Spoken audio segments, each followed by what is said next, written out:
Hi Libra, it's Denise with Divine Soul Astrology, and today I'm here to discuss the Taurus New Moon, and that is happening at 8 o'clock or 8:01 Universal Time on May 16th, and it is 1:01 p.m. here on the West Coast. In case you are here, check for your own time around the world. All right, so Libra, what is the Taurus new moon about, just to begin with, right?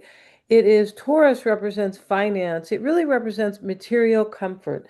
And that is what Taurus is concerned with. It's also our values, and values can kind of equate to money, right? And it is also our well-being and our stability. And it is associated with self-worth, nature and food, sensuality, and possessions as well. And we don't want to forget, perseverance, because Taurus is the bull, right? Quite determined to do whatever it is doing, right? Knock down the matador, right? I think that's his name, Matador, which means killer, right? In Spain where they have the bullfights, right? So it is about determination. It can be in Taurus can be also about, stubborn, right? Being stubborn. So, but that's okay because we all have, kind of the pros and the cons. That's what astrology is here to teach us, to rise up and be our best selves, right? But for you, Taurus, I mean Libra, sorry, the new moon is in your eighth house of regeneration and transformation. So here you are, Libra, if you're able to, look at the screen. I have you on the ascendant right here, and here's the new moon in the eighth house. All right. So this is also the house of shared resources and wealth, and taxes and inheritance. That is all under shared resources. Now, since you're concerned with, you yourself, uh, are concerned um, with you yourself are actually concerned with, I beg your pardon, with relationships and fairness and, harmony and balance and things like that. It's possible that the new moon will be speaking to you in a way to possibly how to maintain that within intimate relationships or to maintain your own well-being, right? Because that's what Taurus is about. Now, the eighth house is about intimate relationships as well. And also being able to see beneath the veil, being able to see something, right? And the sun and the moon are able to, they're supporting you there. That is a very psychological house. It's a psychic house. Yeah, so that eighth house, basically with the new moon, you want something to change or something's changing within you, either one, right? As I said, it could be about intimate relationships, anything that is of the eighth house, all right? The eighth house is also a house of intensity. So let's have a look at the notes I have here for sure. And Uranus, we have the sun, the moon, Mercury, and Uranus. And it's a big deal, Uranus or Gemini, because we're going to move into Gemini season in just a few days. And so Uranus is there in Gemini, or Uranus is right here. Yeah, it's in Gemini. But we have these other, and Uranus is supporting your ninth house of higher purpose, expansion, and growth. So there's something probably that you are like moving toward that may be meaningful or that you want to change, and you want to be more meaningful. The ninth house is about what is meaningful to us, what helps us feel like we're growing or expanding. Now, so the sun and the moon are in that eighth house of transformation and soon to move into your ninth house, right? Mercury is, let's look at Venus first because Venus is the ruler of the new moon. And what does the new moon really mean? It's planting seeds. It is a hopeful time. It can be a transition. It can be that you have new ideas, right? And that's a good thing, right? So we have it here.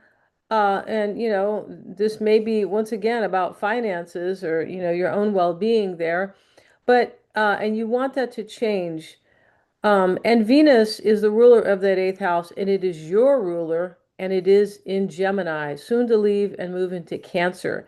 So right now it is in your ninth house, Venus, and Venus is about money, right? As it represents Taurus, as it represents you, it's about love and beauty and fairness and harmony and relationships any type of relationships, can be business relationships, romantic, what have you. But Libra wants to keep the scales balanced, right? And so Venus is there in your ninth house of purpose. And so Venus is going to move into Cancer, into your 10th house of career, just a few days later, past the new moon. And that 10th house is also how you show yourself to the world, your status. Maybe you have something on your mind regarding your social status, right? And social status could mean marriage, divorce. I mean, I hate to bring those up like right away, but they are, it's kind of that's like the most obvious, right? There's other statuses like, retirement or, working or, the contrast or, the choice to do either one. Any type of social role is a status. So maybe that's changing for you or you want it to change, right? As I said, this can be career based because Taurus is concerned with cash. Yeah, yeah, cash is king, right? But or financial stability, all right? Um, yeah, let's see what else I have for you here. And also we see the sun, the moon, and Mercury right here making a trine. Let's look here where it is making the trine. It's making a trine um to Vesta. And is this no, this is a sextile, I beg your pardon. So that sextile here, Vesta is associated with your sign. Vesta is about harmony and balance and what we want to quietly devote ourselves to. So maybe you're doing that, quietly devoting yourself to something that has to do with your harmony because for you, your balance in your life, or maybe in a relationship, but that Vesta is in your seventh house of relationships, partnerships. So, and where you create harmony and balance in your life. All right, that sextile. So the sextile is asking you to engage or to, yeah, be a part of it or, kind of, yeah, like act in a way. But and if you do, it can this can actually be an opportunity. That's so we're invited with the sextile, basically. Um, yeah, and that is ruled by Aries. And Aries is the sign of the self. So you may be that, that can be very important right now, right? Mercury is important, as I said, because we're going to move into Gemini. Mercury is ruling your ninth house of purpose and also your 12th house of release and ending. Something wants to kind of end with this new thing that you have, right? A new idea. Maybe you simply want harmony and balance in your life. That I mean that or well-being rather, because although you represent Venus for you represents the harmony and the balance, but for Taurus it represents well-being, and they are similar, right? They are. It's just that Taurus is a little bit more concerned with the earthly possessions and material comfort and things like that. Yeah. So, and yeah, let's see what else I may have here for you. Um, yeah. Maybe you want to approach your financial matters in a different way, your financial affairs, that could be the case, or try, or, with regard to financial stability as well. All right. And so the new moon, let's look at your fifth house here, which is Aquarius, right? Um, Here's the new moon here. Okay, so well, it's kind of making a loose trine to Pluto here, but that's okay. Because really, when we see the new moon, Aquarius is definitely making a trine, not Aquarius, Mercury is definitely making a trine here to Pluto. So, Pluto is about death and rebirth, and that is in your fifth house of self-expression.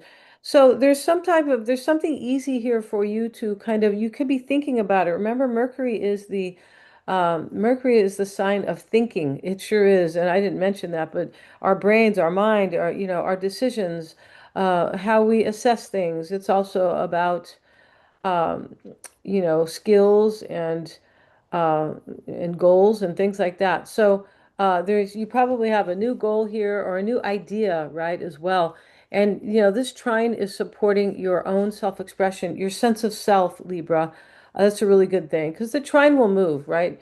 Mercury is going to move, and the sun and the moon will move very quickly uh, out of out of Taurus. The moon will be uh, moving out of Taurus in just like 2 days, or it could be like maybe 2 days, maybe a day or two. The moon moves very fast. It moves through one sign in about 2.5 days. So, but that trine there is helping you to like transform something or to actually see something very deeply, right? Pluto's about the, psychological issues as well. So, and right now, Pluto, at the time of the new moon, Pluto is retrograde. So it's going to be retrograde until October of this year. So it gives us time to think about these, especially with that Mercury there, like training it, right? To think about, these deep psychological issues, or matters that maybe that need to change. But it is definitely about death and rebirth and things that are intense, things that are deeply embedded in us. Yeah. And that can have to do with anything in our lives, right? So we're going to have lots of time to think about that. And that does have to do with love and romance. The fifth house is love and sex.